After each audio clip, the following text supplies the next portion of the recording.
Bring the boy here. Jonathan Whitmore's voice echoed through the marble hall, sharp and commanding. Now. Elijah froze. He had been hiding near the corner, trying not to draw attention, but the billionaire's eyes had found him. The crowd at the party turned instantly, curious to see what the pampered millionaire had in mind. Elijah's mother, the maid who had served this house for years, tensed nervously.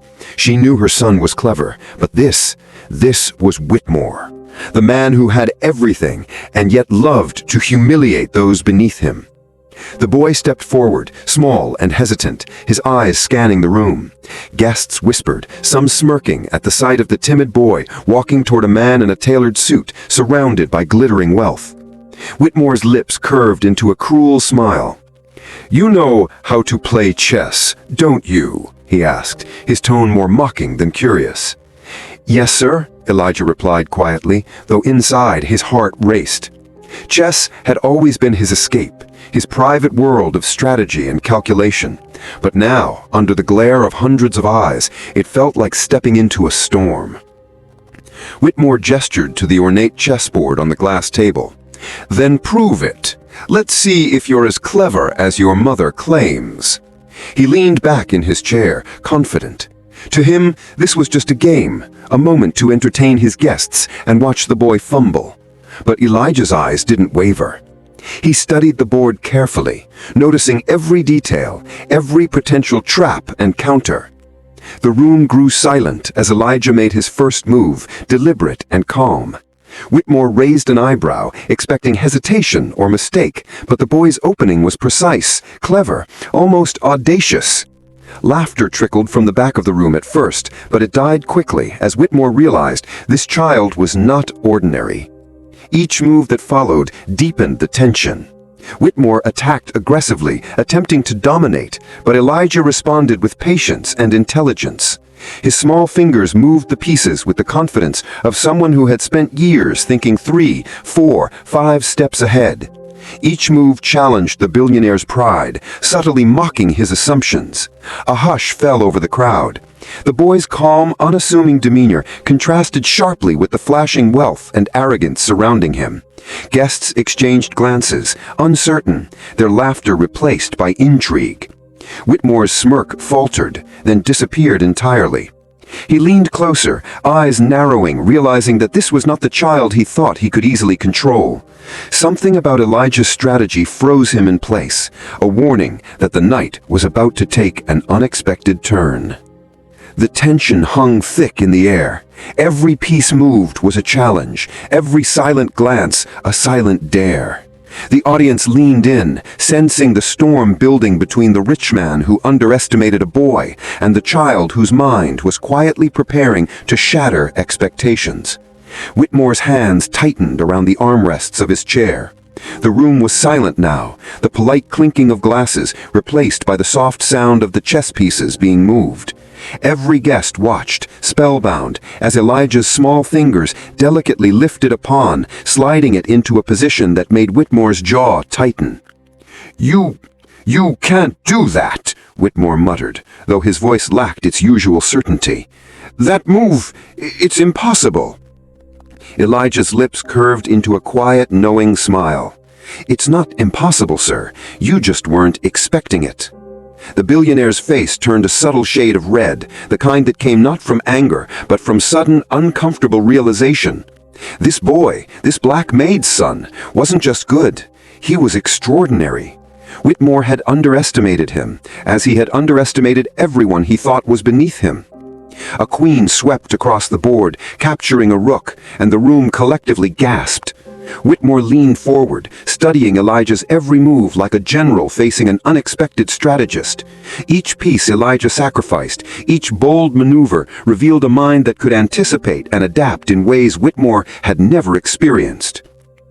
"Where did you learn to play like this?" Whitmore asked, his voice barely above a whisper. There was no mocking tone this time, only fascination laced with disbelief.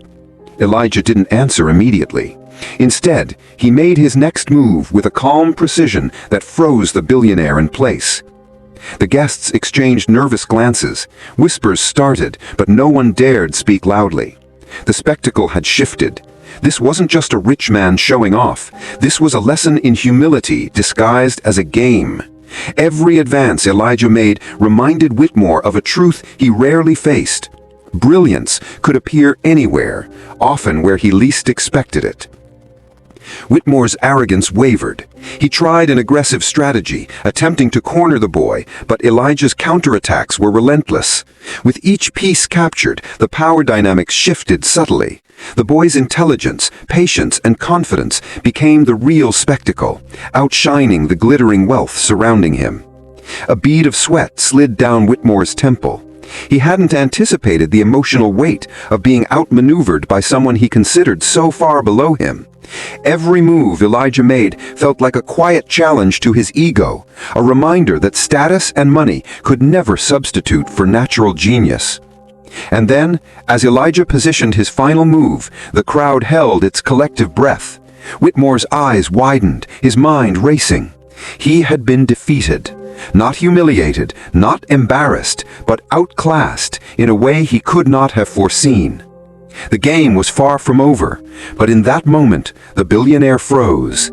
For the first time in his life, he was forced to confront something far more powerful than wealth, the undeniable force of talent and intellect. Whitmore's hand hovered over the chessboard, but he didn't move. Every muscle in his body was tense, and for the first time, he felt the bitter taste of doubt. Around him, the guests leaned forward, whispering in awe, their eyes darting between Elijah and the billionaire. "You've never seen a game like this," Whitmore muttered under his breath, almost to himself. His voice betrayed a flicker of fear he had never allowed anyone to see. Elijah tilted his head, eyes steady, calm, unshaken by the silent storm around him. "Sir, it's just chess," Elijah said softly, almost innocent. Yet each word carried a quiet defiance that Whitmore could feel in his chest like a sudden chill. The boy's next move stunned the room. With a seemingly simple flick of his wrist, he trapped Whitmore's queen, a piece that had been central to the billionaire's aggressive strategy. Gasps echoed through the room. Whitmore's lips parted, but no words came out. He had not anticipated such foresight. Not from a child. Not from anyone. Whitmore rose from his chair, pacing. "This is extraordinary," he muttered, shaking his head. How could a boy know these strategies? Elijah's small frame seemed to grow taller, his presence commanding in ways that had nothing to do with size or wealth. "I watch, I learn, sir, and sometimes I think ahead," he said, his voice steady. The simplicity of his words cut deeper than any insult Whitmore could have hurled. The crowd watched silently as Whitmore struggled, his mind racing faster than his fingers. He had always been the one in control, the one whose commands shaped the room. But here, on this polished chessboard, his power felt fragile. Every calculated move Elijah made chipped away at his authority. Suddenly, the boy's rook swept across the board, capturing Whitmore's remaining bishop. The billionaire froze mid-step, disbelief washing over his face. It was not just a game anymore. It was a revelation. A black Maid'S son, quiet, unassuming, had reduced the symbol of his superiority to pieces scattered across a board. "Impossible," Whitmore whispered, gripping the edge of the table.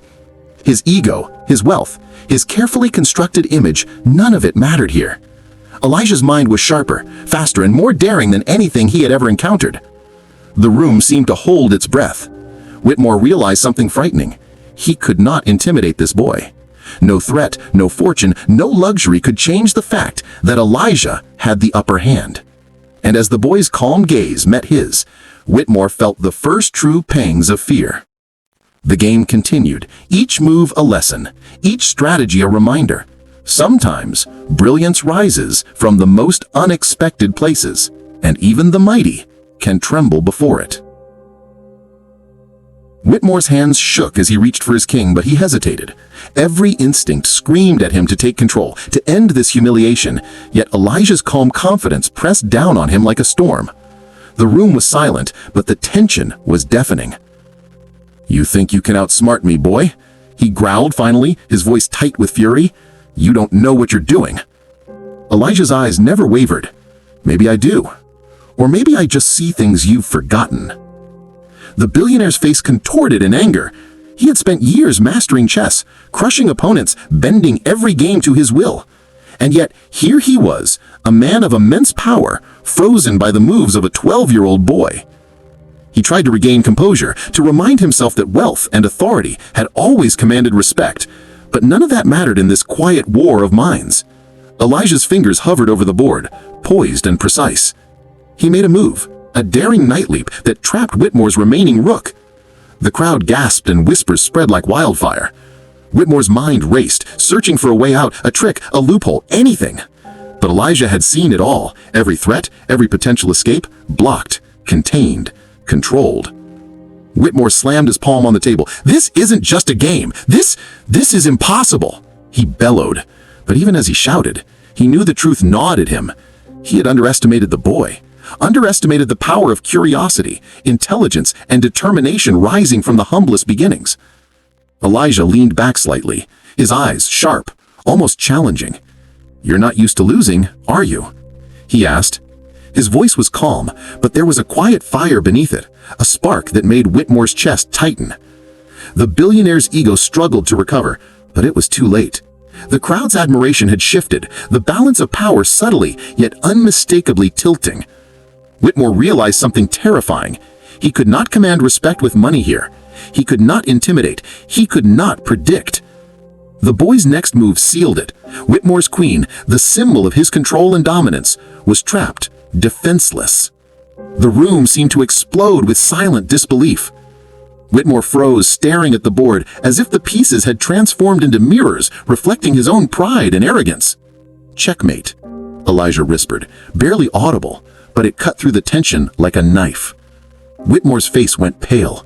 His empire of authority, his years of experience, his wealth, all of it meant nothing here. He had been outmatched by the son of his maid. And in that moment, Whitmore realized that brilliance cannot be bought, nor authority forced. It can only emerge, sometimes, in the most unexpected hearts and minds. Whitmore sank back into his chair, unable to speak. The crowd around the chessboard buzzed with awe, some whispering in disbelief, others staring in silent admiration. Every gaze seemed to pierce him, reminding him that for once, money and power had failed to shield him. Elijah, calm as ever, closed his eyes for a brief moment, savoring the victory that had cost no money, but everything in courage and wit. "It's just a game," he said softly, almost to himself, yet every word carried weight. "But every game teaches something." Whitmore's mind reeled. His pride, meticulously built over decades, now lay in ruins before a boy who had nothing to gain and everything to prove. He wanted to shout, to accuse, to demand that this wasn't fair, but he couldn't. His voice caught in his throat, his hands trembled, and for the first time he felt the sting of genuine humility. "Boy," he finally whispered, the word tasting strange on his tongue. You have a gift." Elijah opened his eyes and looked at him squarely, unwavering. "It's not about gifts. It's about seeing what others refuse to see, daring to move when everyone else freezes." A hush fell over the room as Whitmore struggled to process what had just happened. He realized that the boy before him was not only clever, but fearless, a combination he had never valued because he had never needed it. Here, in a simple living room, the son of his maid had shattered every expectation, every assumption, every rule he thought he controlled. Whitmore's chest tightened as he looked at Elijah. In that gaze, he saw more than intelligence. He saw resilience, dignity, and a spark that no wealth could ever extinguish. And then, almost unconsciously, he nodded. I underestimated you," he admitted, his voice barely above a whisper. "And I think I need to learn from you." Elijah tilted his head, a small, knowing smile breaking across his face. "Then start by listening, and maybe next time you won't be so easily outplayed."